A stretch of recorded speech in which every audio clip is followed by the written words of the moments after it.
The work to crack down on the fentanyl crisis across the state, how just one word is stalling the process. I had an in-office visit. I expected an in-office visit. I expected to be billed as an in-office visit. Pretty simple. Plus, a Denver man says he was charged hundreds for an online doctor's visit. Contact Denver 7 gets answers on the differences in billing and how patients can come to their appointments more prepared. We begin tonight with breaking news. 2 Enterprise rent-a-car customers near downtown Denver shot. One is dead, the other in critical condition. Good evening, I'm Shannon Ogden. And I'm Jason Grenauer. This was on Broadway and 3rd Street. Denver 7's Patrick Perez is at the scene right now. Patrick, tell us who police are looking for right now. Hey, Jason, the good news is that the alleged shooter is in custody, but right now police are looking for a person of interest who was with this shooter. I want you to take a look at your screen now because this is important. That person of interest is a woman, and she is believed to be driving a Chrysler 200 with the Colorado license plate of ALOI76. Again, that's ALOI76. If you see this car, do not approach it because officers don't know right now if that woman is armed. Instead, call police. I want to show you now some video from this scene. Police say they got a call about this shooting about 1 o'clock at the parking lot of this Enterprise rent-a-car on 3rd and Broadway. Video from above shows how large this crime scene was. 2 Enterprise customers, like you mentioned, were shot, a man and a woman. That man died at the hospital, and at last check, the woman was in critical condition and undergoing surgery. We're told that the shooter ran from the scene, but a witness spotted him down the street from where we are on 4th and Broadway, and that's where he was taken into custody. Right now, there is no indication there's any connection between the victims and the suspect. We have determined that the victims were patrons of Enterprise and not employees.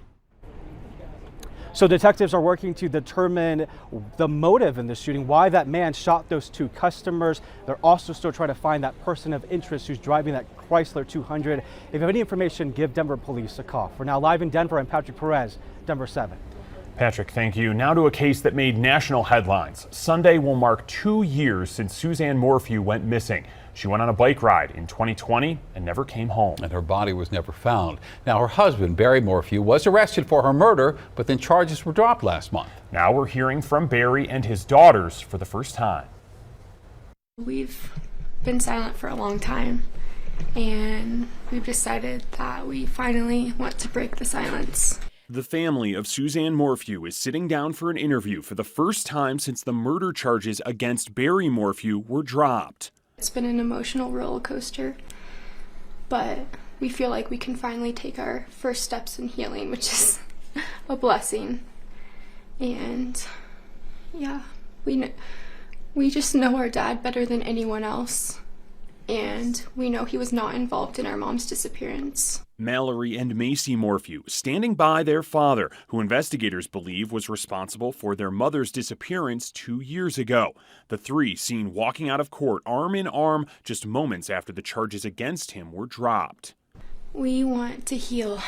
We feel like we haven't been able to heal these past 2 years. The family says Suzanne left her Colorado home for a bike ride but never returned. I just love my girls, and I love my wife. I just want her to be found.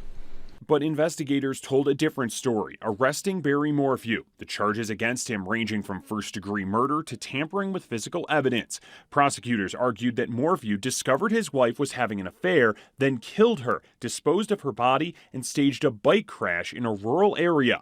They released this body camera footage from the hours after she was reported missing, police saying Morphew touched evidence. Hey, could you not touch the bike with your hands, please? Morphew's daughters say he isn't a killer and are celebrating the dismissal of the charges, now demanding District Attorney Linda Stanley do more. I just hope that Linda will step up to the plate and do everything she can to find our mom, because what they've done is not fair. And we're never going to stop looking for our mom. Court filings say that while authorities are close to discovering Suzanne's body, weather has complicated the efforts. The location where Suzanne's body is believed to be has 5 feet of snow concealing it.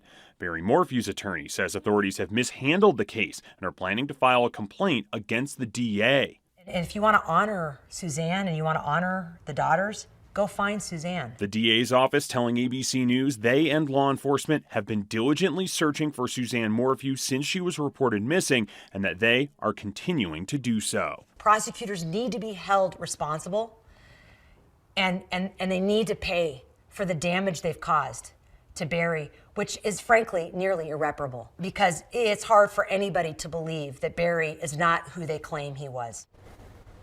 And the charges against Morphew were dismissed without prejudice, which means if investigators find new evidence, he could be charged again. Tomorrow is National Fire Preparedness Day, and there are plenty of ways to keep your home as safe as possible. It's a good idea to clean up dead and dry material around your home this weekend and keep them 5 feet away from your home. It's something officials want people to do to reduce fire danger no matter where they live. Also, avoid creating sparks on warm, dry, and windy days. That means don't use power tools, don't mow your lawn, or park on dry grass. Meantime, the Public Utilities Commission is discussing how climate change and extreme weather may impact gas and electric lines. Officials from the Public Service Company of Colorado talked about wildfire mitigation, saying that they'll be implementing power line inspections for severe weather, new construction methods, and camera technology as ways to protect areas in wildfire risk zones. The state Senate has approved that controversial fentanyl bill, so it now heads back to the House. The Senate changed some wording in the possession portion of the Fentanyl Accountability and Prevention Bill. So now, in its new form, possession of more than 1 gram could be a felony. The House will likely take it up next week, and of course, the legislative session ends on Wednesday.